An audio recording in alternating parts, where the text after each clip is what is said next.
Hi everyone, hopefully everyone have a wonderful day.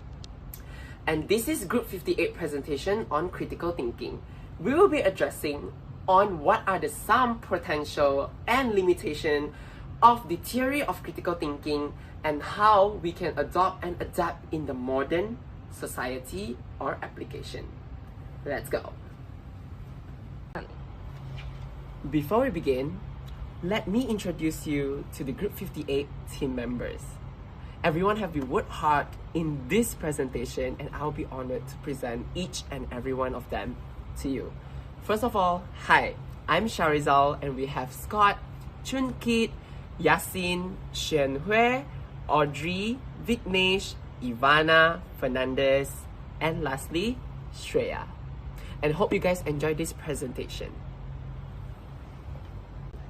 Firstly, before we go in depth on what are the principles of critical thinking or theories, let me introduce to you guys what is critical thinking. So critical thinking, if you translate it directly from the Greek word kritikos, which means able to judge. And the definition of critical thinking is the methodical process of actively studying, synthesizing, and assessing data to inform a belief or behavior. Or in an easy word of understanding is, critical thinking involves asking questions, analyze, interpret, evaluate, and make decisions based on what you read, hear, say, or write. Now that you guys have the basic understanding on what is critical thinking, now let's move on to the principles of critical thinking, which all of us will be addressing for you guys today. So the principle of critical thinking is the guideline, the fundamental guideline that helps individual in thinking logically, analytically, and objectively. The benefit of principle of critical thinking, of course, is improve in decision making, enhance problem solving skill, and reduce cognitive bias, as well as enhancing better communication. So there are a total of 13 principles of critical thinking, which are clarity and precision, accuracy and relevance, depth and breadth, logic and consistency, fairness and fair-mindedness, significance and curiosity, and lastly, honesty. And now, I will pass it to the next person, Scott, to continue talking about the first principle of critical thinking, which are clarity and precision. Over to you, Scott. Good afternoon, my name is Scott Ashwin and I'll be presenting clarity and precision. So the definition for principle of clarity in critical thinking is the ability to express one's thoughts, ideas, statements, and arguments clearly through forms of speech and writing. So moving on to clarity in the real-world example, the first can be found in Tworski's lectures, where he explained difficult philosophical concepts clearly, which attracted many students to his lecture because they can understand clearly without seeking the need of extra help. The second is Heinz ketchup advertisement, where it indicates to the audience that the product, which is ketchup, the company/brand, which is Heinz, and lastly, the statement about quality and production, which is the tomato bottle, shows clear visual without reading too much that Heinz ketchup is made from real, high-quality tomatoes. Moving on to clarity's limitations, the first is level of understanding. Clarity depends on individuals' prior knowledge and context to what seems clear to experts may still confuse beginners. The second is language barriers, where linguistic diversity may also play a big role in the limitation, and it adheres to translation issues which can hinder clear communication towards certain individuals. So, clarity suggestions which can combat limitations. The first is use of technology, where modern tools like visual aids demonstrated in the Heinz advertising and artificial intelligence help simplify complex ideas, making them clearer and more accessible to a diverse audience. The second is encourage of feedback, which in a professional setting, encourage feedback allows for identifying areas of clarity and adapt explanation accordingly. Moving on to precision, Precision is defined as the combination of accuracy and speed in performing a targeted skill. So, moving on to precision in the real world example. The first is Claude Breton, where he guides students to compare sentences, test reasoning results, and also ask focused questions. This exercise assists learners in communicating ideas accurately, reduce ambiguity, and strengthen logical analysis in both writing and discussion. The second is Honda's Cobb advertisement, where the precision through a perfect time chain reaction using car parts, visually proving engineer accuracy, logical sequencing, and meticulous details without the need of dialogue or exaggerated claims. Nailed that one. Moving on to precision limitations.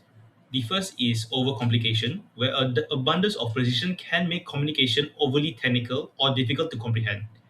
Detailed definition, for example, can result in confusion for the general demographic. The second is false sense of certainty.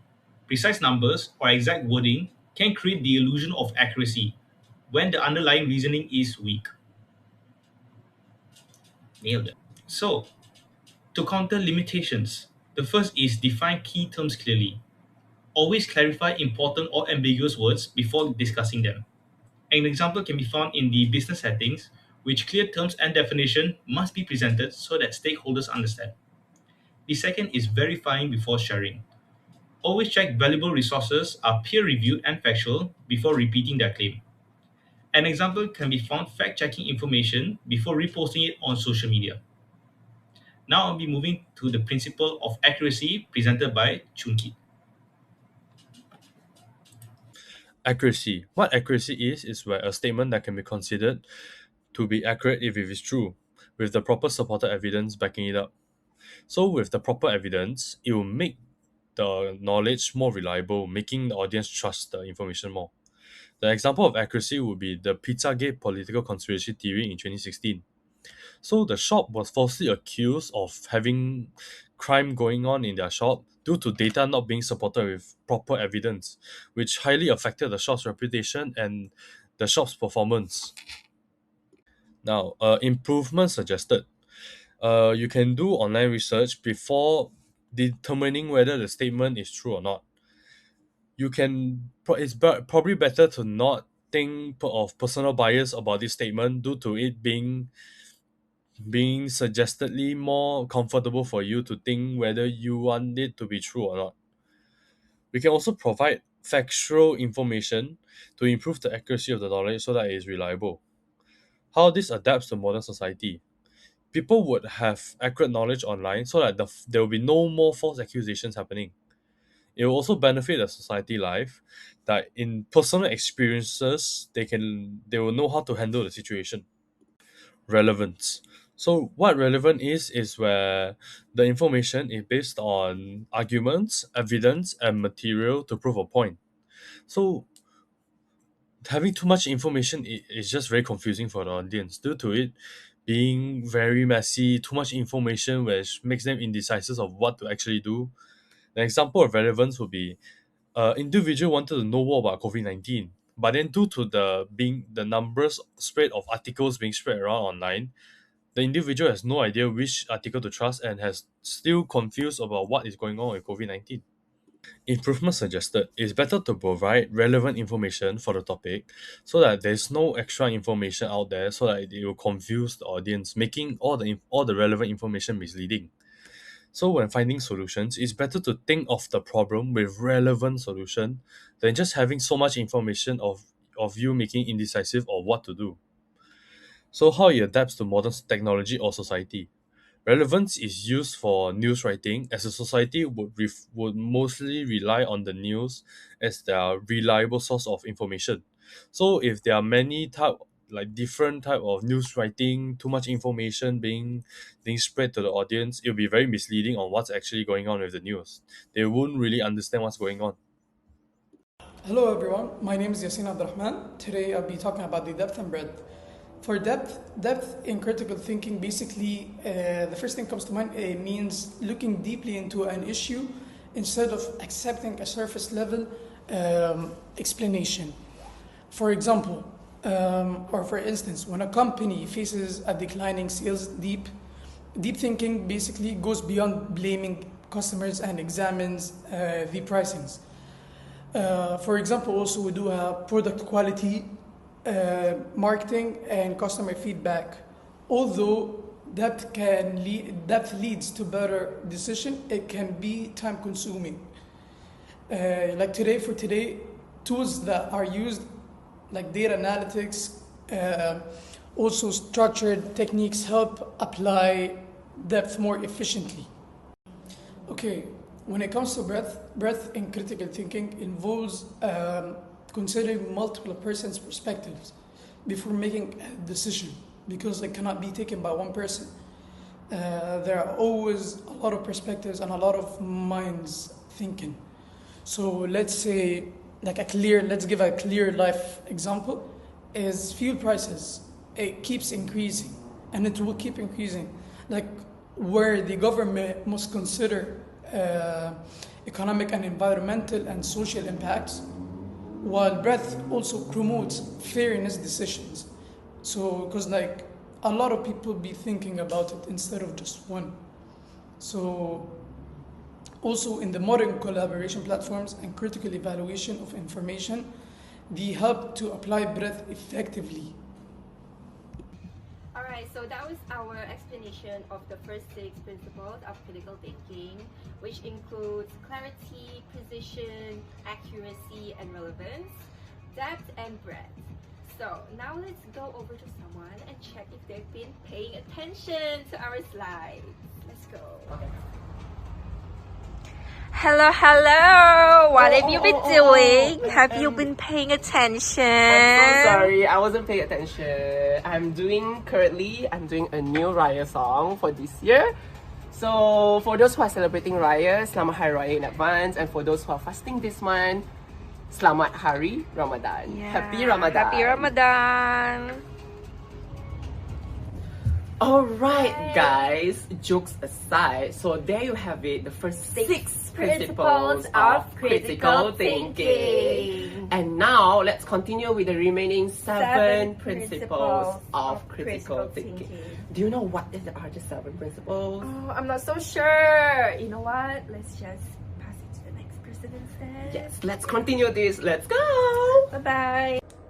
Hi everyone, my name is Go Shen Hui, and today I'll be presenting on the part of logic and consistency under chapter 1 of MPU's critical thinking. Firstly, logic refers to the reasoning based on a valid evidence and also structured cause-effect relationships. The conclusion made based on logic must follow from a reliable premises. Next, on consistency, it means alliance between claims, policies, and also actions without any contradiction. However, logic has its own limitations. The limitation will assume that the premises or the data used are all accurate in 100%. What if the input was wrong? Even the structured reasoning produced can lastly take to false conclusion in the end. Let's take an example. A real-life example was reported by Reuters back in year 2023. It's actually about few professional lawyers. They submitted AI-generated legal documents, but it contained fake citations. So this argument, they look logically structured, but the evidence was actually fabricated. Lastly, this leads to the court impose sanctions after they discovering the error in the documents. So this actually concluded that logical forms does not guarantee factual truth. To improve in this, we need more verification systems, human review, and also more transparency between these automated outputs and more real evidence.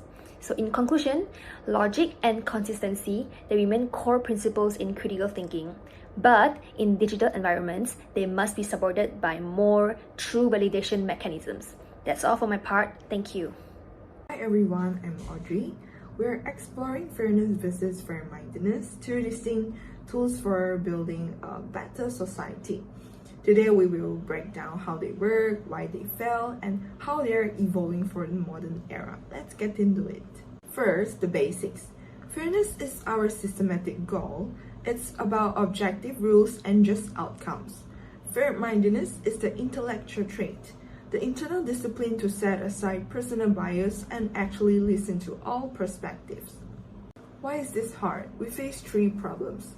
The first one is implicit bias, which is subconscious shortcuts, and the neutrality trait, favoring the status quo by staying neutral, and information silos, which means algorithmic echo chambers that hide on the other side. To move beyond theory, we need practical fixes.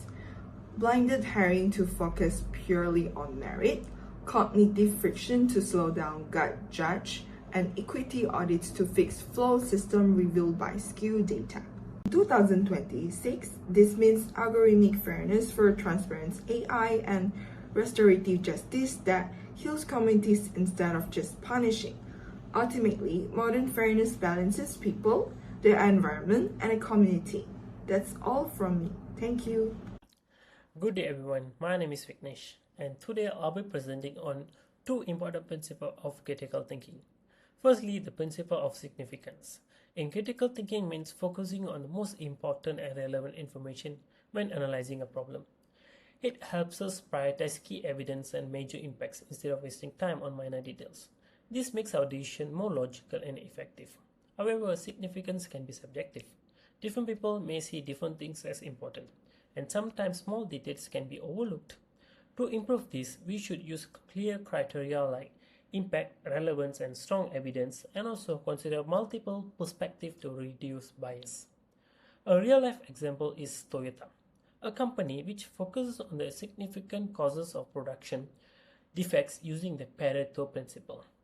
According to Leica in 2004, in the Toyota way, this strategy improved quality and efficiency. This shows how focusing on significance strengthens problem solving and decision making. Okay, now the second principle is curiosity. In critical thinking, it refers to the desire to ask questions and seek deeper understanding. Curiosity encourages us to challenge assumptions and explore new ideas instead of accepting information blindly. However, too much curiosity can lead to distraction of information overload. Especially in today's digital world, to improve this, we should ask focused questions and evaluate reliable sources. A strong example is Tim Berners-Lee, whose curiosity about sharing information between computers led to the invention of the World Wide Web. In Reviving the Web, he explained how questioning existing systems led to innovation. This proves that curiosity drives creativity and critical thinking. So that was the explanation on significance and curiosity. Now, moving on to honesty. We all know what honesty is, right? This means we don't lie, we don't steal, and it is simple. People value this too because it builds trust much faster than any marketing campaign ever could. Now, in the professional world, honesty is the heartbeat of integrity. It serves as one of the cores of integrity. But what is integrity? Integrity means having strong moral principles, such as being honest, fair, responsible, and not easily persuaded to bribery. So we may think honesty is an easy concept to understand and to implement, but it is not always black and white. For example, in the workplace or at school, a person can easily, without noticing, become dishonest. It can be just leaving out a tiny detail or fixing a mistake until it looks like success, looks like perfection. Yes, it's sneaky. And also deadlines. When the pressure target is high, cutting corners can suddenly be very useful. So how do we fix this? We need a mindset shift. We need to be a truth seeker. For example, if your boss asks if the report is ready for the meeting, you say yes. Technically, it is ready, but you yourself know the data in section 3 is actually missing a key update from the finance department. So instead, we should say the report is finished, but do mention that the section 3 is based on previous numbers because the finance department hasn't sent the update yet. This is much better because you've given them the full picture and helping them see the truth. Now, lastly, we reward the right way. What does this mean? We have to make sure our goals actually match our values. If we only reward the win and ignore how we got there, we're actually inviting trouble. Okay? So, that is it from me. Thank you. Thank you so much, Tim, for explaining the 13 principles of critical thinking for everyone to understand. Now that you guys have understand what is critical thinking and what are the 13 principles of critical thinking, So now let's move on to the conclusion and the overall limitation and suggestion for the 13th principle of critical thinking. Over to you, Fernandez. Hello everyone, I'm Fernandez and I'm going to talk about the overall limitations. So after looking at 13 principles of critical thinking, they clearly give a strong base for clear, organized, and fair thinking. However, when we see them together, some weaknesses appear, especially in today's modern digital world. The first limitation is over-idealized rationality. First, the framework assumes that individuals are consistently rational and objective. In reality, decisions are often made influenced by emotions, stress, and unconscious bias. So, to improve this, modern critical thinking should integrate emotional, intelligent, and bias awareness training to make the principle more realistic and applicable. The second limitation is fragment application. So, the 13 principles are often taught and discussed separately, like clarity, logic, fairness, curiosities, and so on. However, real-world problems do not appear in separate categories. There is limited guidance on how to apply all these principles simultaneously in complex multiple-layer situations. So, to improve this, an integrated critical 2.0 frameworks could be developed, one that combines traditional principles with structured application model for real-life decision making. The third limitation is limited adaptation to the digital and AI era. The principle were developed in a more traditional information environment. Today, we face information overload, social media algorithms, and artificial intelligence systems that generate high convincing but sometimes inaccurate content. So, for example, AI-generated information may appear logical and precise, yet lack of reliability evidence. Thus, modern critical thinking must incorporate digital literacy, AI verification skills, and stronger emphasis on evaluating credibility in online environments. The last limitation is practical constraints in modern environments. So the principles such as depth, reflection, and curiosity require time and cognitive effort. However, modern workplaces often demand quick decisions under pressure. Without practical tools, individuals might struggle to apply all 13 principles consistently. So the fourth simplifies decisions, supports frameworks, and ethics enforcement system could help bridge the gaps between theory and practice. So in conclusion, the 13 principles remain valuable, but they must be evolved to stay effective in a fast-paced, technology-driven society. Thank you. Hello everyone, my name is Shrayashi Jaikumar and I'm here to give you an overall conclusion for the entire presentation. As we conclude the 13 principles of critical thinking, it can be seen that it acts as a powerful foundation for ethical and rational decision making. They guide us towards curiosity, clarity, fairness, logic, and honesty. These are some of the qualities which is essential for academic, personal, and professional life. However, as discussed by my fellow teammates previously, applying these principles aren't easy always. They can be time consuming, influenced by biases, or weakened by inaccurate data. And also in today's digital world, misinformation spreads rapidly, and also AI generated content does not always guarantee truth. And also, over-analysis can delay the decisions, while workplace pressure can quietly compromise honesty. And this is where adaptation comes into place. Modern critical thinking requires defining key terms properly, verifying information beforehand, and supporting judgments with solid data. And also, if you use AI, we need to fact check, and definitely there should be a human intervention for double checking. It means it can be like slowing down the process, but also it's creating a cognitive friction. And above all, treating honesty as truth-seeking is not just the value we claim to have. So critical thinking is no longer just an academic skill, but it is a survival skill in the digital age. So I'm going to leave you with a reflection. In today's world, which is driven by speed and automation, are we really thinking critically, or else are we simply thinking comfortably? Ponder upon it. Thank you.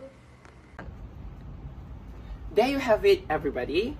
That's all from us in addressing the question of what are some potential limitations or weaknesses in the principle or theory presented in critical thinking, and how they can be improved or adapted for modern application. And every one of us from Group 58 would like to say thank you for listening and enjoying our presentation.